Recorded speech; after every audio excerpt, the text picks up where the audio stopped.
buenas tardes. Como bien dijeron, me llamo María del Carmen Molares. Tengo 52 años. Nací, crecí y me desarrollé la vida entera, salvo en la época de estudio en la Ciudad Federal.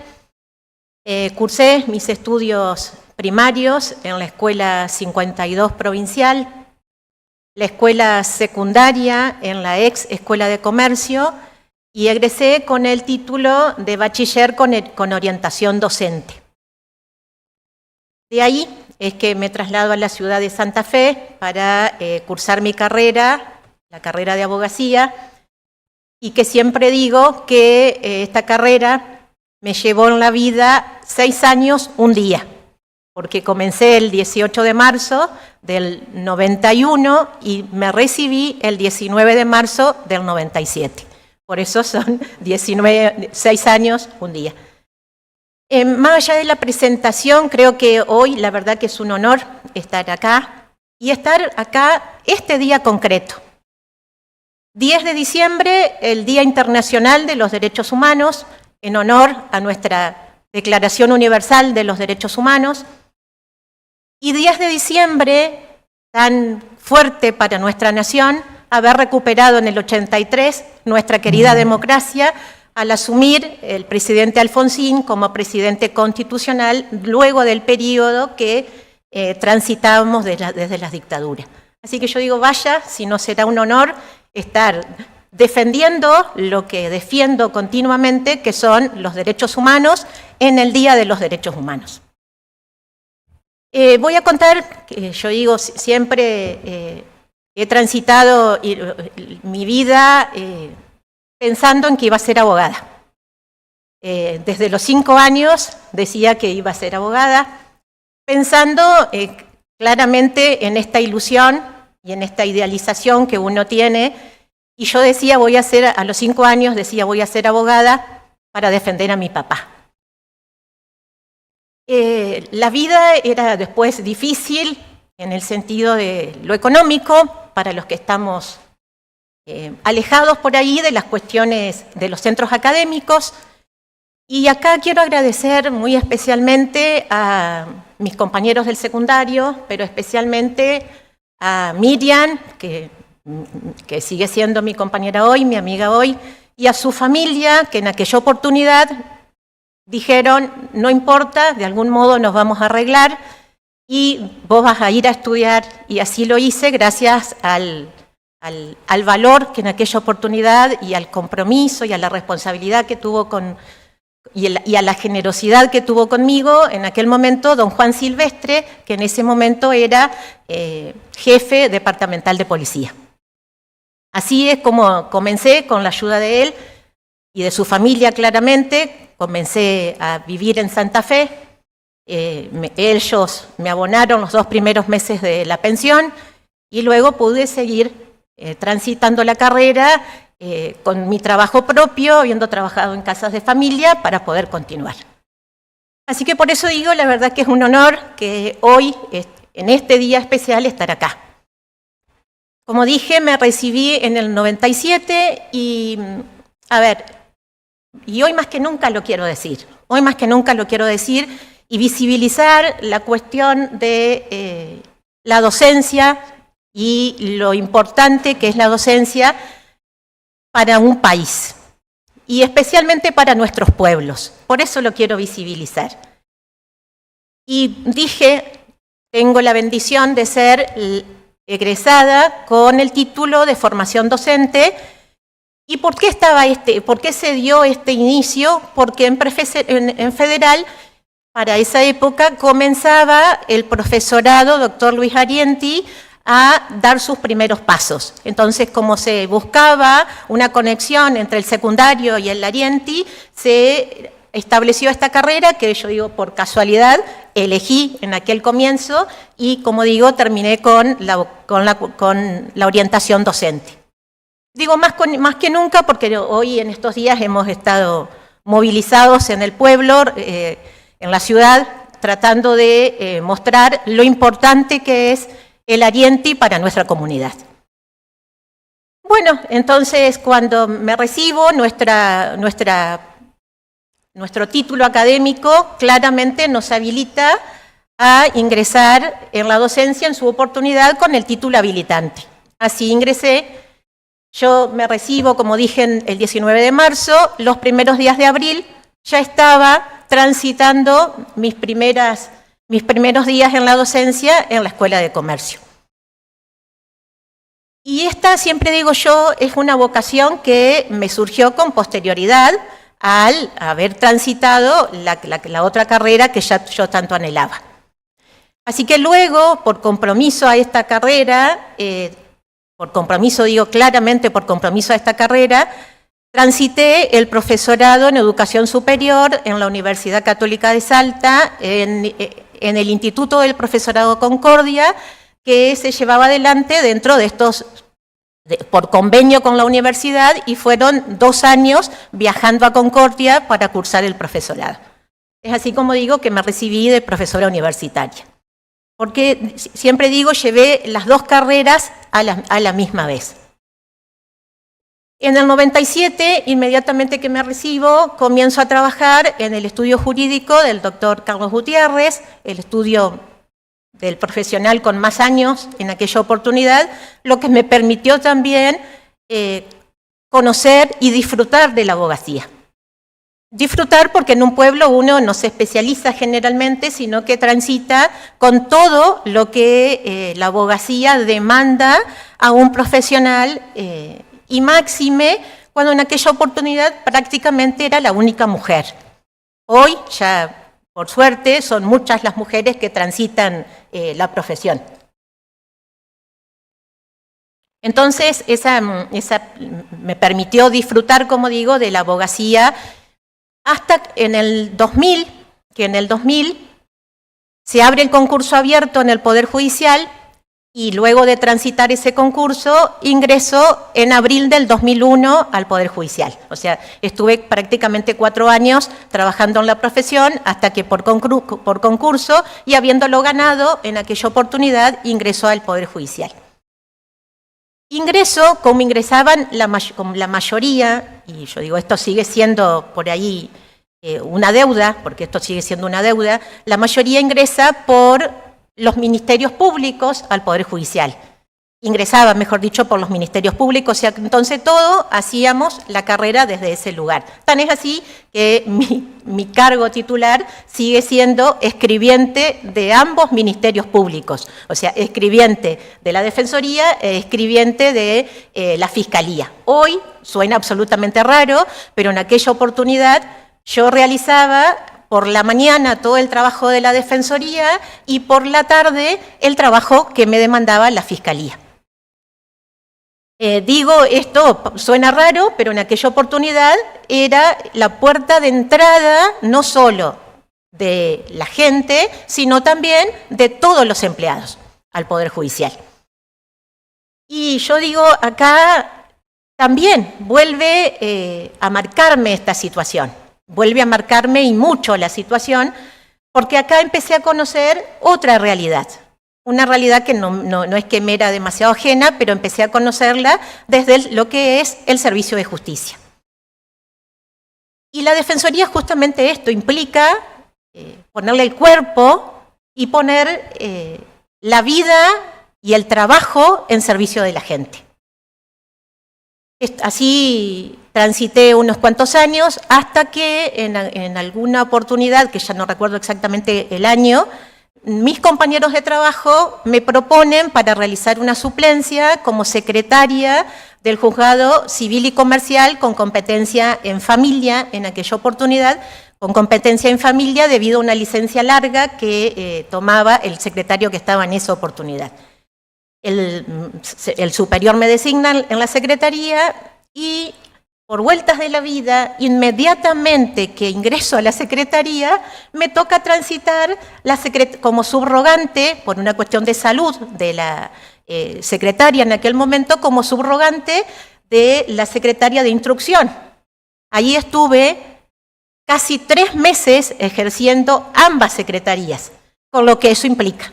Ejerciendo casi, o sea, porque no se como era una cuestión de licencias periódicas, no se nombraban suplente, así que logré atravesar, y es ahí donde conozco de manera clara y rotunda, de algún modo, lo que es el fuero penal. Porque hasta, como dije, era empleada de la Defensoría, ingreso como secretaria civil y de familia, y ahí es donde conozco el fuero penal, y me atrapa también el fuero penal. Claramente que me atrapa el fuero penal en conocer, y digo esto, no es que, o sea, a ver, no es gratis, sino que era justamente por mi perfil que yo venía transitando, es que que me sentía absolutamente cómoda en ese fuero. Bueno, luego de esto, yo no me podía desprender, siempre digo, de lo que era mi empleo anterior, que es el de ser empleada de la Defensoría, y se me propone para la suplencia, cuando se jubila la doctora Laura, se me propone para la suplencia como defensora en la jurisdicción, y acá un nuevo desafío, porque el nuevo desafío es que había nacido mi hija, que está allá en el fondo, que hoy tiene 16 años, vivo con ella, más allá de, hace un rato manifestó que estoy separada, a la fecha estoy divorciada del papá de ella.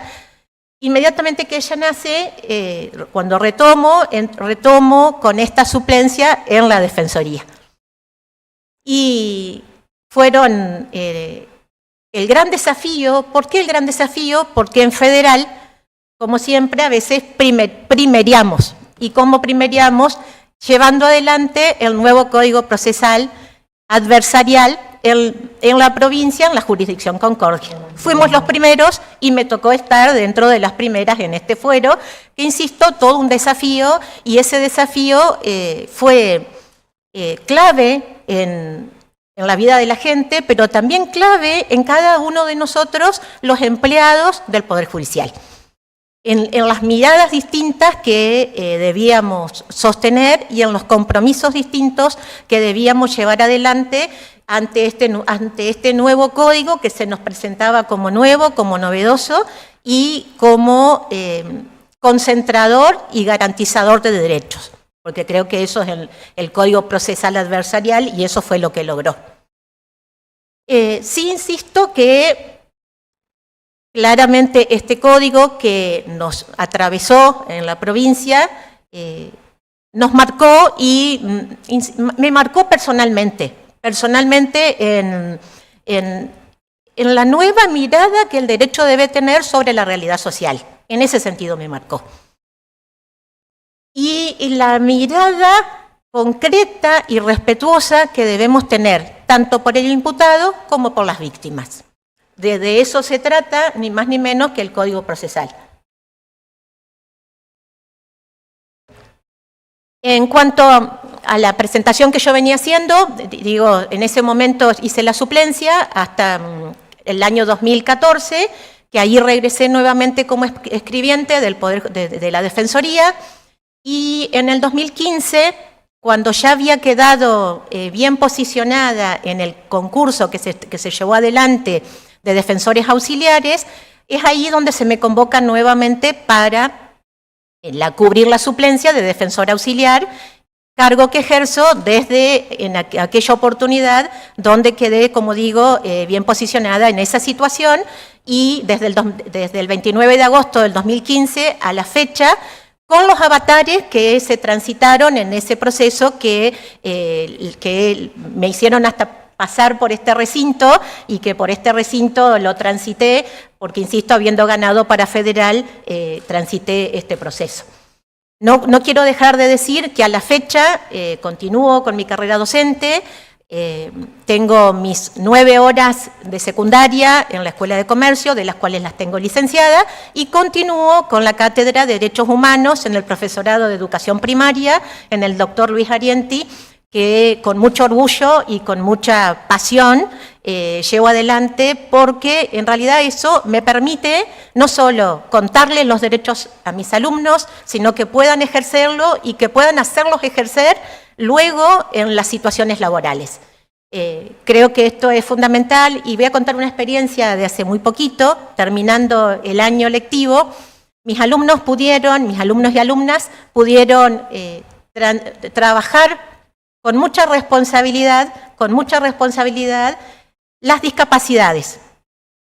Pero las discapacidades en el sentido de remover obstáculos a los fines de que las personas con discapacidad tengan una vida lo más igual posible en lo cotidiano de la vida, si las demás personas y el Estado removemos esos obstáculos. Entonces la idea es, trabajaron todos los obstáculos que se pueden remover, que son muy sencillos de remover a veces, sino que no tomamos conciencia, y claramente con el conocimiento que otorga la norma y con el conocimiento que otorga ese plus de protección para las personas con discapacidad. Doctora, le consulto para aclarar, usted actualmente es defensora en federal. Soy defensora en federal. Y en caso de acceder ahora al acuerdo, que sería un cargo a la ciudad de La Paz, ¿usted mudaría su domicilio? Esa es la pregunta. Y también si ha tomado contacto con la Defensoría de La Paz y si tiene alguna similitud quizá con la de federal o cómo cambiaría o si sería igual su plan de trabajo. Gracias. En primer lugar quiero decir que sí, que yo concursé porque justamente como se dio esta situación del concurso anterior, lógicamente que busco estabilidad laboral en esto que tanto amo, que es la defensa pública. Y digo que tanto amo porque sí que tuve posibilidades de concursar para otros cargos, para otros fueros incluso, y tomé la decisión de no hacerlo porque yo siento que mi balanza se inclina absolutamente hacia los vulnerables y no puedo prescindir de eso en mi vida y no sería ético si lo miro desde otro lugar.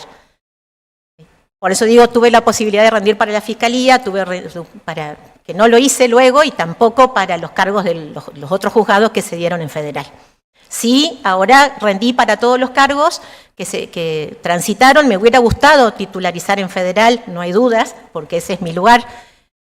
Sí debo decir también, y esto lo voy a decir no por soberbia, sino por orgullo, de que en los pueblos también se puede, con sacrificio y con esmero y con constancia, obtuve el tercer puntaje más alto de los concursos de la historia del Consejo de la Magistratura. Creo que eso es un absoluto orgullo para mí y yo creo que es un absoluto orgullo para mi pueblo el poder representarlo de este modo, con defectos o con virtudes, pero sí con la conciencia de que siempre estudié para esto, siempre estudié y siempre me preparé para esto. Entonces obtengo el mejor puntaje como defensora pública para Colón, para Diamante, para Tala y para La Paz.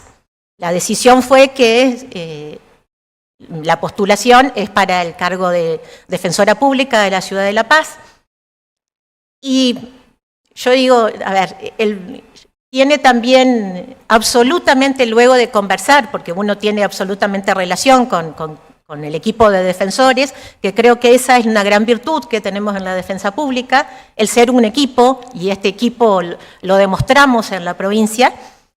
Visité la Defensoría de la Ciudad de La Paz y tiene mucho parecido con el nuestro, desde lo geográfico, desde la ruralidad, desde los delitos que se transitan, desde el modo en que se trabaja. Sí hay una diferencia que la Defensoría tiene en federal tenemos el Juzgado de Paz de Sauce de Luna, a diferencia de La Paz, que tiene el Juzgado de Paz, el asiento en La Paz, pero después tenemos Santa Elena, después tenemos Bobril y tenemos Alcaraz. Con cada uno, con sus particularidades, me comuniqué con todos los jueces de las localidades para conocer justamente la realidad de cada lugar y el modo de trabajo de cada lugar. Y que, como digo, compartí con los chicos de La Paz un día, una mañana, y claramente ellos abrieron sus puertas. La diferencia con nosotros que hace tiempo que ellos ya transitan 3 defensorías. Ellos ya tienen 3 defensorías, una defensoría pública y 2 defensorías auxiliares. Me contaban que por gusto, más allá de que todas son multifuero, por gusto personal de cada una realiza la Defensoría Civil, la civil, la penal y la pupilar. Lo tienen como dividido en sus funciones, aunque en lo cotidiano tienen claro que son multifueros y que llevan adelante también esa competencia. La diferencia, como dije, con federal es que tenemos 2 defensorías y nosotros hacemos multifuero, pero por turnos de 15 días cada uno, sabiendo que nuestra función es primordialmente la proteccional. Y esto lo voy a aclarar también. Porque uno por sueños o por posicionamientos quisiera estar en todos los lugares. Pero la realidad es que nos toca ser conscientes de que la Defensoría Pública en Entre Ríos es defensoría en los tribunales, no afuera. Más allá de la función extrajudicial y del trabajo en red que uno pueda realizar y el protagonismo que pueda llegar a tener, pero la realidad es que somos defensores públicos dentro del Poder Judicial, o sea, somos defensores públicos dentro de los expedientes judiciales, tratando de este modo que se representen nuestros asistidos, que le otorguemos voz a los que no tienen o que seamos una voz complementaria a esa voz en acceso y derechos. Pero siendo conscientes de esta situación, porque si no, yo digo, estamos desvirtuando de algún modo la función concreta de la Defensoría Pública. Y esto lo digo porque yo tuve la experiencia de que me marcó en el 2011, yo realicé una diplomatura en Defensorías Públicas en la Universidad del Perú. Y ellos sí que tienen otra organización totalmente distinta que es mucho más barrial. O sea, mucho más presente en los territorios. Por eso digo, quiero diferenciar nuestra Defensoría Pública, que es dependiente del Poder Judicial, con su autonomía y su autarquía, pero nuestra impronta es en el expediente judicial. Claramente, hace un tiempo atrás era una cuestión mucho más formalizada, hoy, en la actualidad, una función mucho más desformalizada, pero siempre con la misma impronta de la defensa de los derechos humanos, de las personas en situación de vulnerabilidad, en cumplimiento a las reglas de Brasilia, dentro de los expedientes judiciales o instando nuestra función extrajudicial justamente a evitar procesos judiciales, o sea, a lograr acuerdos antes que lleguen a un conflicto de parte y contraparte, por decirlo de algún modo, en el proceso judicial. Solo esto cuando ya o no se ejecuta o no logramos los acuerdos, recién ahí uno acompaña probablemente a alguna persona a reclamar algún derecho desde ese lugar. Doctora, ahora los colegas le van a hacer también algunas preguntas. ¿Bien? Senadora Miranda. Primero, felicitaciones nuevamente pasando por acá, por el Senado, impecable como siempre. Ha venido haciendo un recorrido dentro de lo que es la Defensoría, han pasado muchos años de esto. ¿Cuáles son las fortalezas y las debilidades que se ve a lo largo del tiempo en cuanto a lo que se ha sumado o a lo que se ha cambiado? ¿Cuáles serían, qué es lo que vos ves de lo que antes nos faltaba o nos sobraba o qué es lo que nos está faltando en la actualidad? Sí, hemos tenido un crecimiento exponencial en cuanto a la mirada concreta de la Defensoría, en cuanto a las intervenciones concretas de las Defensorías. Y como digo, hemos ido clarificando objetivos y clarificando personas a las cuales nosotros nos dirigimos a restituir derechos. Decir, procesos de adopción, decir personas en situación de vulnerabilidad por su salud mental, decir personas encarceladas, decir niñez, adolescencia y familia, decir desde ese lugar se han ido enfocando determinadas políticas que la Defensoría Pública lleva adelante. Las debilidades siguen, yo creo que la gran debilidad de la Defensoría hoy es la gran demanda que hay hacia este organismo, y la demanda es tanto desde lo judicial como desde lo extrajudicial. Entonces, a veces nos vemos superados por audiencias, en los distintos juzgados. Los distintos juzgados para nosotros es decir fiscalía, es decir juzgado de familia, es decir juzgado civil, es decir, y nuestras propias audiencias. No hemos logrado que tengamos una agenda única. Creo que esta agenda única podría llegar a visibilizar, y a organizar de un modo distinto todo este trabajo. La cuestión de que hemos logrado, y normativamente hemos logrado mucho. El problema es que creo que en recursos concretos todavía nos falta mucho. ¿Y qué puedo decir, por ejemplo? Vamos a lo que yo valoraba con gran beneplácito, lo que es el Código Procesal Penal. Uno de los principios y paradigmas del procesal penal es la igualdad de armas. No tenemos igualdad de armas con el Ministerio Público Fiscal, no hay dudas. Y digo, ¿desde qué no hay dudas? Desde las posibilidades concretas, desde los recursos humanos que maneja un organismo y desde los recursos humanos que maneja el otro organismo. Ya ellos son 2 fiscales desde hace muchísimo tiempo, pero con una cantidad de empleados que hacen al movimiento concreto y ellos tienen un solo fuero, que es el penal. Nosotros tenemos todos los fueros. Entonces, claramente esta igualdad de armas claramente no existe. Entonces, creo que debemos pensar en fortalecer desde la política pública los recursos a la Defensoría a los fines de que pueda llevar adelante esta defensa cierta, efectiva, eficaz. Más allá de que yo digo, mis compañeros de la defensa pública somos un gran equipo y ese equipo yo la verdad que agradezco mucho. Creo que esta es otra fortaleza, el que somos equipo y que se visibiliza este equipo. Creo que de esto tiene mucho que ver los 2 defensores que hemos tenido en la provincia con estos protagonismos, y esto quiero referenciar claramente al doctor Arsenio Mendoza, como cabeza de la defensa pública, y hoy al doctor Maximiliano Benítez, que justamente, más allá de los pocos recursos, hacen que trabajemos y que trabajemos de manera real y de manera absolutamente comprometida en cada una de nuestras prácticas. Creo que esa es la fortaleza. Y otra debilidad que lamentablemente nos gustaría llegar a más gente y muchas veces no podemos. ¿En qué lo voy a decir? En que muchas veces nuestras comunidades están alejadas de las departamentales, digamos.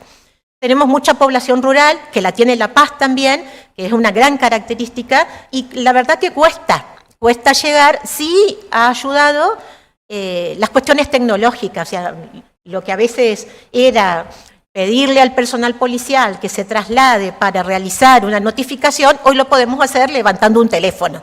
Y creo que esta desformalización ha ayudado enormemente a acercarnos a la gente. Como han dicho mis compañeros, hemos tenido la cuestión de la justicia va a los barrios. Yo estoy convencida que ese programa es muy bonito.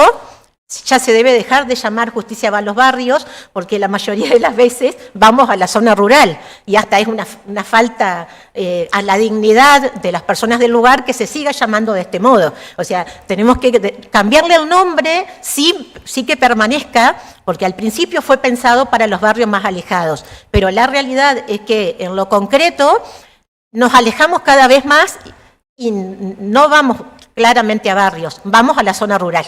Entonces, insisto, hasta por dignidad cultural debemos cambiarle el nombre a este programa, que ha tenido gran reconocimiento, claro que sí.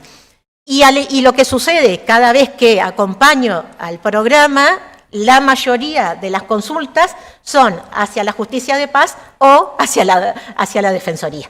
O sea, creo que también eso habla muy bien de la Defensoría Pública, que pueda dar respuestas concretas en casos concretos, aunque estemos alejados.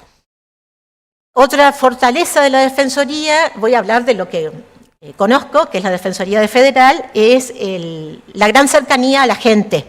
Entonces, esta gran cercanía a la gente creo que esta puerta de acceso se construyó a lo largo del tiempo y se sostiene a lo largo del tiempo. Esta puerta de acceso no solo para asesorar, sino también para lograr restituir derechos, y creo que ese es un gran beneficio. Gracias. Doctora, muchas gracias por su exposición, felicitaciones. Le quería consultar, porque es recurrente que no solo ocurre con el Instituto con el Ministerio de la Defensa, sino también con el Ministerio Fiscal, el Ministerio de la Acusación, que hay reclamos por falta de recursos. Por un lado, bueno, yo creo que le quería consultar esto, no es una opinión, simplemente una apreciación para ahondar en el punto. Entiendo que el Ministerio Público Fiscal tiene, que intervenir sí o sí en todo proceso, con lo cual a veces la defensa se ve también ayudada por la defensa particular de los imputados, ¿no? Con lo cual tengo la impresión de que los dos roles son distintos como para comparar recursos con recursos, eso le quería preguntar por un lado, y por otro lado, ¿qué es lo que, de qué manera falla este aspecto? Porque cuando uno mira el presupuesto provincial, aparece el Poder Judicial con una partida sustanciosa respecto, por ejemplo, de lo que es el Poder Legislativo y alguna otra cuestión. Bueno, un poco apuntar a eso, y también qué opina del juicio por jurados, y que está vinculado también con esta cuestión que le señalaba recién. Gracias.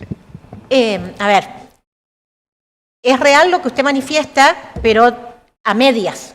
En el sentido de que, si bien la Fiscalía lleva adelante los procesos, nosotros intervenimos en el 95% de esos procesos. Entonces, es difícil llevar adelante, como digo, una defensa eficaz y pensada desde que podamos llevarlo adelante con todas las garantías, ¿no es cierto? Y con la mayor responsabilidad cuando tenemos un solo empleado administrativo en la Defensoría. Entonces, claramente ya ahí está el desfasaje. O sea, intervenimos en este 95%, porque la mayoría de las defensas las llevamos adelante los defensores públicos. Y bastante adentrado por ahí, quizás en el final del proceso, cuando muchas veces la causa es elevada a juicio, recién ahí un justiciable logra acceder al otro derecho, que es el derecho a un abogado de confianza. Pero mientras tanto transitamos toda la IPP desde la defensa pública, digamos, ¿no? Entonces, yo digo, y la otra cuestión, que quizás no lo dije, pero creo que es fundamental, la defensa pública ha destinado muchos de los cargos que se han iniciado para personal especializado, o sea, para la interdisciplina, o sea, entonces, y que claramente hizo que esto mejorara sustancialmente, porque antes no teníamos los profesionales. Ahora los tenemos, como dije, para las cuestiones para salud mental, para adopción, para revinculación, o sea, para apoyo a la defensa, pero en realidad creo que desde lo cotidiano estamos en absoluto desfasaje, digamos, ¿no?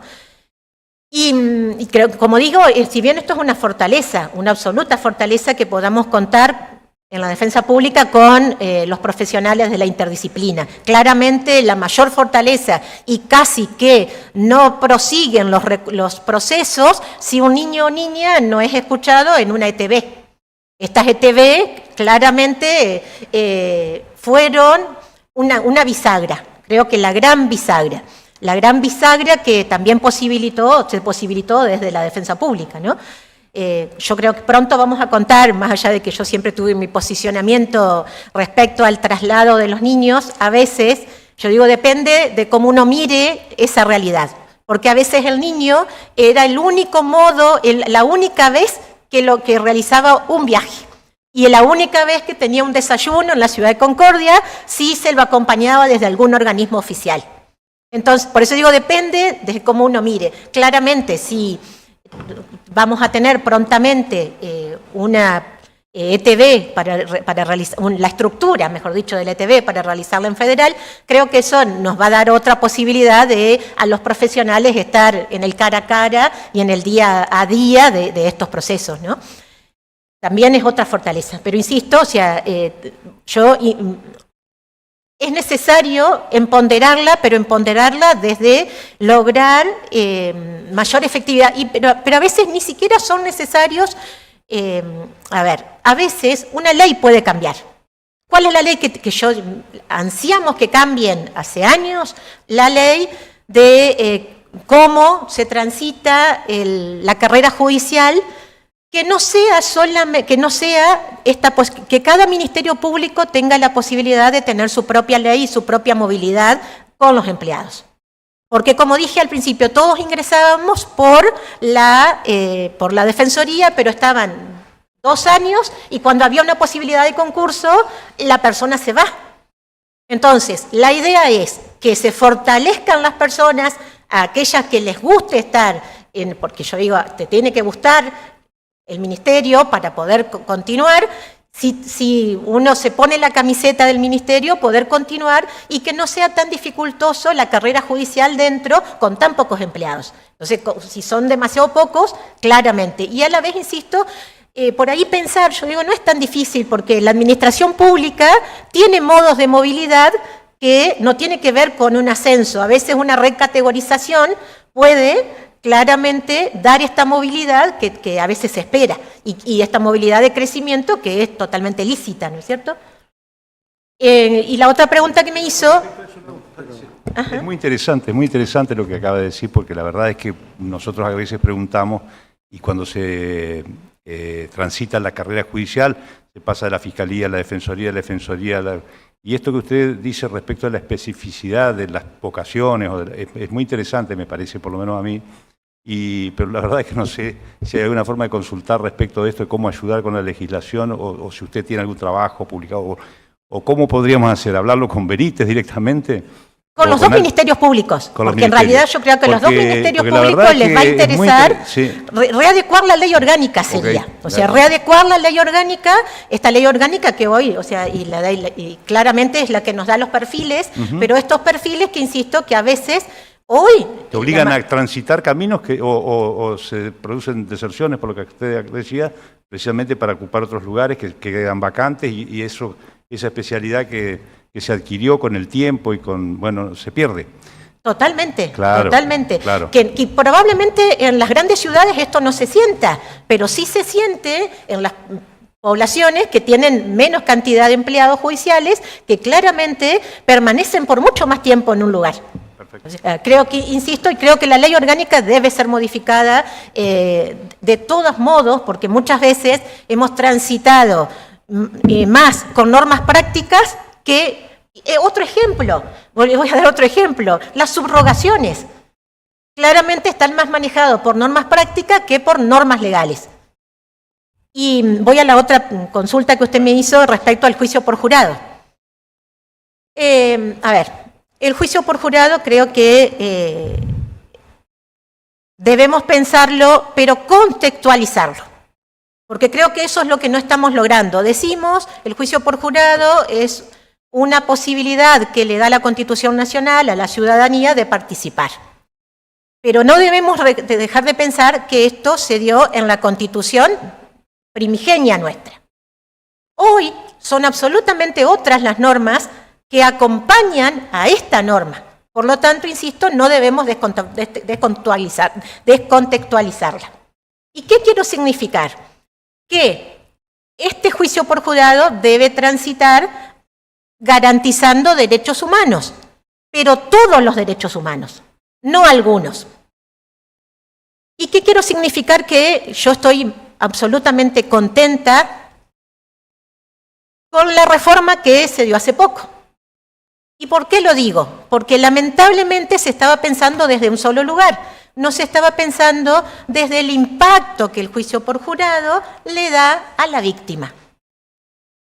¿Y qué sucede en estos tipos de juicios que hoy quedaron afuera? Claramente este tipo de juicio vulneraban y vulneran enormemente la integridad, la intimidad y la individualidad de esa víctima. Tanto en La Paz como en Federal, solamente se han transitado 2 juicios por jurado. Hoy en Federal se está transitando un tercero y estamos en pleno proceso de otros 2.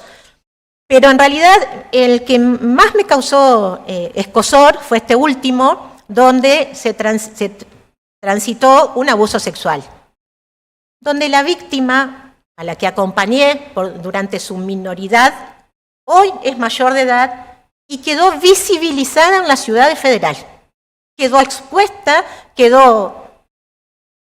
diría Susana Toporossi que queda en carne viva. Yo creo que quedó en carne viva. En carne viva expuesta la víctima ante la comunidad. Toda la comunidad de Federal se enteró que ella había transitado esta vulneración de derechos. ¿Y es justo? ¿Es acorde a derecho? Y no. O sea, ustedes imagínense, son 12 personas las que toman conocimiento de esta vulneración que transitó una víctima, más todas las personas que están al costado en la organización de este proceso. ¿Es saludable? Y claramente no. Vulnera derechos. Por eso digo que el juicio por jurado debe pensarse, pero debe acomodarse a los textos constitucionales y convencionales actuales. Y creo que a esto lo otorga el artículo 1, el 2 y el 3 del Código Civil y Comercial, que dice que nuestras normas deben sistematizarse y deben organizarse y deben ejecutarse de acuerdo a las normas constitucionales y a los tratados internacionales de derechos humanos. Entonces, por lo tanto, era una cuestión absolutamente necesaria, más allá de todo lo que sucedió al costado, ¿no? Y la otra cuestión sería después preguntarle también, que ese es un ejercicio que tenemos que hacer, preguntarle si quienes participaron como jurado están contentos de haber ejercido esa función. Yo le puedo asegurar que el 90% no quiere ejercer esa función. No se siente incómodo con esa función. Entonces, le estamos pidiendo a la ciudadanía que realice cosas que no quiere, que las realiza porque son una carga pública, pero no con el beneplácito que debe ser para una persona llevar adelante un juicio por jurado. Otra cuestión, claramente el jurado en los pueblos más chicos pierde parcialidad. ¿Y por qué? Y por todo esto que se transita. Yo tengo la experiencia, en Federal se realizó un juicio por jurado que, como había sido en el límite de Federal La Paz, terminó siendo competencia de Federal, o sea, la IPP la transitó La Paz y el juicio se llevó adelante en Federal. El común de la gente sabía más que yo, que estoy dentro del sistema judicial, del hecho concreto. Y quien termina siendo vulnerado acá es al revés. No es la víctima, sino claramente el imputado, que es merecedor de un juez natural e imparcial. Esta imparcialidad la veo muy difícil, insisto, en las poblaciones pequeñas, donde estamos todos contaminados por los hechos mismos. Insisto, uno hablaba con el panadero y tenía con total claridad cuál era el hecho. Y yo digo, ¿y si esa misma persona luego asiste como jurado, la parcialidad o imparcialidad?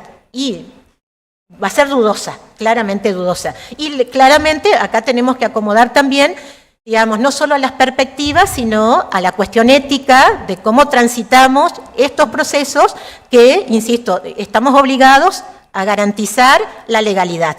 ¿Y cómo garantizamos la legalidad? Limpiando lo más posible y dejándolo, creo que para los casos excepcionalísimos, digamos, ¿no? Creo que este es el modo en que, por eso digo, me preocupa mucho que no se mire el contexto en que se dispuso. Si bien no se modificó, pero hoy tenemos una realidad totalmente distinta y no podemos negar que en el sistema anglosajón viene en decadencia. O sea, nosotros lo estamos ponderando, pero no podemos negar que viene en decadencia. Creo que es un modo de juzgar que nos debíamos, pero hoy analizarlo, qué efectividad y qué modo y cómo impacta en los otros derechos humanos este modo de llevar adelante la justicia, ¿no? Doctora, para finalizar, le voy a consultar sobre su situación patrimonial y fiscal, si la puede detallar. Sí.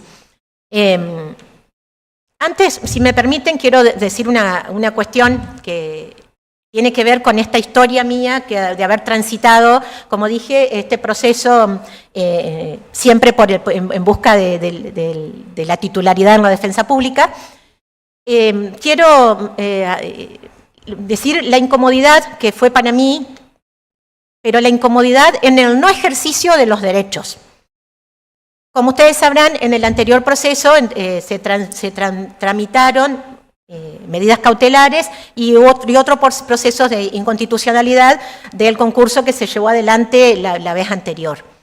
Más allá del resultado, más allá del resultado posterior, quiero decir que en aquella oportunidad no se nos permitió a ninguno de los que estábamos afectados decir lo que pensábamos. En ninguno de los procesos que se llevaron adelante no se nos permitió la defensa. Y esa es la incomodidad. Que revisemos estos procesos que evidentemente, insisto, se llevaron adelante en soledad y no nos permitieron a nosotros decir. Y este decir implica mucho, porque implica el derecho a ser oído, el derecho al ejercicio de la defensa, el derecho que tanto proclamo en aquellos procesos no se permitió. Por eso digo, más allá del resultado, por ahí la cuestión procesal sigue siendo una cuestión reservada para la provincia y creo que también debiéramos revisar, porque esto lo vivimos tanto los fiscales como los defensores que fuimos en aquella oportunidad y los que estábamos en el listado de los concursos que se estaban tramitando. Está hablando del concurso anterior ante el Consejo de la Magistratura. Exactamente. Bien. Sí. Por eso digo, pero aunque parezca paradójico, no se nos corrió traslado nunca de ese trámite judicial. Bien. Nosotros introdujimos modificaciones que creo que son, en ese sentido, un avance. Incluso le pedimos que se fundamente el puntaje de la audiencia, que eso era algo que quedaba en la intimidad o impectore, digamos, los motivos, y ahora tienen que expresarlos.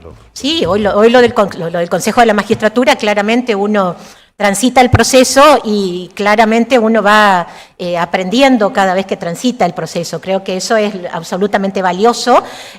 Como dije, yo transité los procesos con esta situación concreta, ¿no es cierto? Y volviendo a lo que me preguntaran, lo quería decir porque afecta al derecho de defensa, digamos. Sí, y la cuestión patrimonial mía, tengo una casa que es del IAPB, la terminé de abonar luego de la pandemia, y del barrio de las 83 viviendas de la ciudad de Federal. Tengo un automóvil, un Etios 2017, y tengo también el usufructo del terreno de mi hija, que queda en calle Belgrano de la ciudad de Federal. Eso serían, claramente tengo mis impuestos al día, municipales, provinciales, no tributo ganancias, porque como digo, vengo desde el 2001 en el Poder Judicial y realizo la declaración de bienes personales, pero por el mínimo imponible tampoco la tributo, pero realizo la declaración jurada. Doctora, ¿algo que quiera agregar para finalizar o cerrar su presentación? La verdad que agradecerles, pero yo en realidad en esta oportunidad voy a agradecer, soy católica, eso fue lo que no dije, creo que también me identifica, voy a agradecerle a Dios, a la Virgen de Itatí, a San José, a mi familia, a mi hija especialmente, a mi mamá, y como digo, a todos los de la defensa pública que siempre me acompañan, que nos acompañamos en estos procesos. Agradezco infinitamente y a ustedes ahora por escucharme. Gracias. Bueno, doctora, muchas gracias y bueno, oportunamente, muy clara la verdad la presentación, oportunamente le notificaremos los resultados y el dictamen de la comisión. Gracias.